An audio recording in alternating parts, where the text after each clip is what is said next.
Selamat pagi pemirsa, berjumpa kembali dengan saya Meisya Mumtaza dalam acara Kompres Morning News Selasa 8 Juni 2021. Hari ini tim Kompres News akan memberikan kabar terbaru mengenai arus balik lebaran dan penurunan harga bahan pangan pasca lebaran.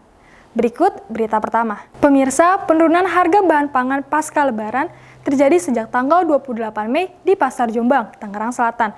Bahan-bahan seperti cabai hingga daging sapi mengalami penurunan yang cukup signifikan. Meski demikian, para pedagang mengalami penurunan omset hingga 30%.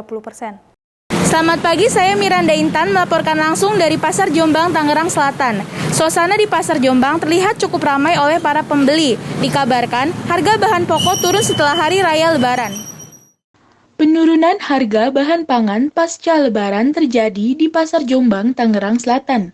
Bahan-bahan seperti cabai hingga daging ikut menurun. Penurunan harga menyentuh omset hingga 30%. Berikut wawancara yang dilakukan dengan beberapa pedagang.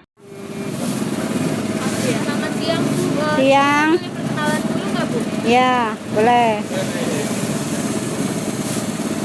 Nama Ibu siapa, Bu? Bu Sri Ros, Kira-kira Ibu udah berapa lama Ibu berjual di Pasar Jombang? baru 2 tahun. Biasanya dari jam berapa Ibu berjual? Dari jam 3 malam. Kira-kira setelah Hari Raya Lebaran ini ada kenaikan harga nggak sih, Bu, dari bahan? Enggak, menurun. Kira-kira sampai berapa persen ya, Bu? Berapa persen ya? 30%? Berapa, Bu? 30%. Biasanya penurunan ini bisa sampai di harga berapa? Ya ini udah stabil segini. Makasih ya, Bu. Ya. Selamat siang, Pak. Sebelumnya boleh perkenalan namanya dulu nggak? Boleh. Namanya siapa, Pak? Pak Roni. Kira-kira sudah berapa lama ya Pak berjualan di Saya Jombang 24 tahun. Dari jam berapa Pak biasa berjualan? Jam 5. 5 pagi ya? Iya. Setelah Hari Raya Lebaran ini apakah ada kenaikan atau penurunan? Penurunan Kira-kira berapa persen sih Pak harga dari turunnya? 10. 10%. Iya. Biasanya penurunan ini bisa sampai di harga berapa? 12. 12. Ya, 120. Oh, 120. Terlihat dari keterangan masyarakat jika harga bahan pokok sudah mulai menurun. Saya Miranda Intan kembali ke studio. Pemirsa, berlanjut ke berita kedua. Terlihat bahwa adanya peningkatan jumlah penumpang di stasiun Pasar Senen, Jakarta Pusat, Rabu 19 Mei 2021 saat larangan mudik berakhir.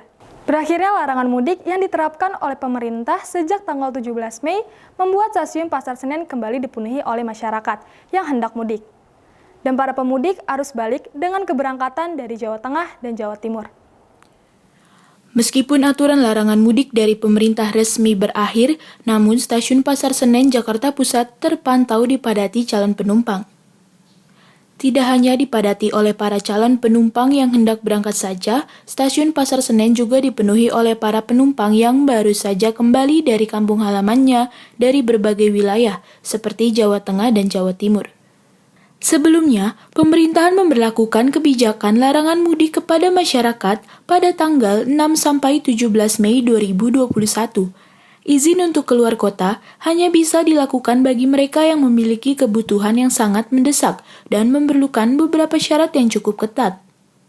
Setiap orang yang ingin melakukan perjalanan ini wajib menunjukkan surat izin perjalanan dari perusahaan atau izin perjalanan dari kelurahan. Namun, setelah larangan mudik ini berakhir, para penumpang tidak perlu lagi melampirkan surat izin tersebut. Penumpang hanya perlu melampirkan surat keterangan tes negatif COVID-19, antigen, dan genose. Berita tadi mengakhiri Kompres Morning News hari ini. Saya Meisya Mumtaza dan segenap tim yang bertugas mengucapkan terima kasih dan sampai jumpa.